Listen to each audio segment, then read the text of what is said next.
Ladies and gentlemen, as you are aware, a protracted and intense conflict has been unfolding in the Amhara region between the Ethiopian National Defense Force, ENDF, and Amhara Fano forces across multiple fronts.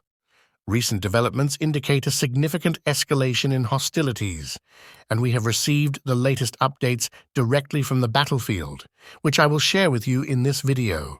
One of the most pressing updates comes from the outskirts of Debre Markos city, where reports indicate that intense fighting is taking place. According to sources on the ground, the confrontation is particularly fierce, with ENDF deploying heavy weaponry in the vicinity of Debre Markos. Additionally, reports suggest that Amhara Fano forces have managed to infiltrate several areas within Debre Markos city itself. Tragically, both sides have suffered heavy casualties, and the intensity of the battle shows no sign of abating. In a separate incident, we've received reports of an ambush by Fano forces on a police station in the Teda area of Gondar city. This attack resulted in several Amhara police officers sustaining injuries. Notably, this is the second time that the district police station has been targeted by assailants, underlining the precarious security situation in the region. Disturbingly, it has come to our attention that Prime Minister Abiy Ahmed has allegedly offered a significant monetary incentive, a bounty of 1 million birr, for the assassination of top Fano force leaders.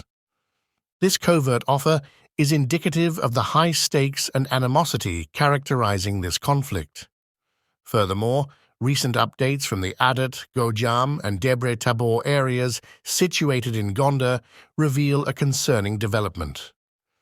It appears that ENDF forces have been arresting teenage students affiliated with the Ethiopian Orthodox Church on the pretext that they are providing intelligence support to Fano forces. This situation raises serious human rights and humanitarian concerns as it involves the detainment of young individuals, potentially caught up in the conflict for reasons beyond their control.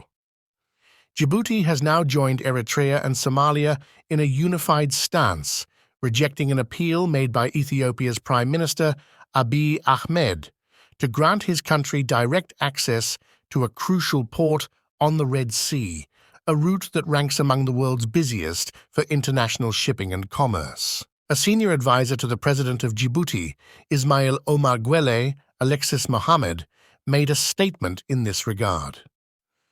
He emphasized the long-standing history of strong and friendly relations between Djibouti and Ethiopia, acknowledging the historical ties that have existed between the two countries. However, Mohammed went on to underline a fundamental principle, stating, "But you should also know that Djibouti is a sovereign country, and therefore our territorial integrity is not questionable, neither today nor tomorrow." This stance taken by Djibouti underscores the complexities surrounding Ethiopia's request for direct access to the Red Sea. The region has historically seen rivalries and alliances among nations, all of whom have unique and specific interests in the Red Sea and its strategic ports. Djibouti, with its own strategic location along the coast, has played a pivotal role in providing maritime access to landlocked Ethiopia, as well as facilitating international trade through its port facilities. For Ethiopia, securing direct access to the Red Sea is of paramount importance, as it would significantly reduce the country's dependence on transit routes through other nations, which can sometimes be politically sensitive and logistically challenging. However, the sovereignty and territorial integrity of Djibouti, Eritrea, and Somalia remain key considerations that must be taken into account. Ethiopia's Prime Minister, Abiy Ahmed, has made a significant and potentially contentious call for his country to regain access to the Red Sea, a move that has not been without controversy.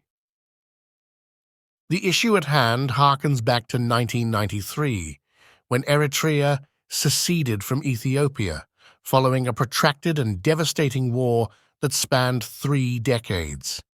The result of this secession was the loss of Ethiopia's direct access to the sea and Eritrea's control over the prized port of Massawa, which happens to be the largest natural deep-water port on the Red Sea. Massawa has been instrumental in handling goods coming from neighboring nations, including Saudi Arabia and Yemen, and its strategic importance cannot be understated. Prime Minister Abiy Ahmed's recent appeal for a discussion on reopening access to the Red Sea is based on what he describes as historical, geographical, ethnic, and economic grounds. He posits that the continued lack of such access represents a potential source of future conflict, and thus addressing this issue has become an urgent priority. Eritrea, in response to this unexpected request, has labeled it excessive and stated that it has perplexed all concerned observers. Somalia, another neighboring nation, has also rebuffed Abiy's plea, categorically declaring that the issue is not open for discussion. This collective resistance to Ethiopia's request has ignited concerns of potential regional instability and even the prospect of a larger-scale conflict emerging in the Horn of Africa. This particular statement by the Ethiopian Prime Minister is noteworthy for its unambiguous language and the clear expression of intent. It underscores the gravity of the issue and the significant implications it carries for the region. Given the complex historical, geopolitical, and economic factors at play, this matter requires careful and diplomatic handling to prevent further escalation of tensions. Experts in the field emphasize the importance of diplomacy and consensus building in the Horn of Africa. While historical and geopolitical factors have the potential to create friction, they also believe that nations in the region can come together through diplomacy and consensus, just as the European Union has achieved a degree of unity despite its own challenges. The Ethiopian Ministry of Peace has recommended practical use of the Red Sea to meet the needs of the country's rapidly growing population, which the federal government estimates to exceed 150 million. Some official estimates suggest this number is closer to 120 million. This highlights the urgency of finding a solution to the issue. It is important to note that Ethiopia's relationship with Eritrea has been fraught with conflict in recent history. In 1998, a territorial dispute escalated into a full-fledged war that resulted in the loss of thousands of lives and the displacement of millions of people. Remarkably, Prime Minister Abiy Ahmed's efforts led to the restoration of diplomatic relations between the two countries in 2018, a feat for which he was awarded the Nobel Peace Prize. Abiy's proposals to resume bilateral trade, collaborate on the Ethiopian Renaissance Dam electrical project, and seek an open border with Eritrea exemplify his commitment to regional stability and cooperation. However, it is crucial to mention that both nations have recently joined forces in fighting against the Tigray People's Liberation Front, TPLF, during a 2-year war, a group that Ethiopia's parliament declared a terrorist organization.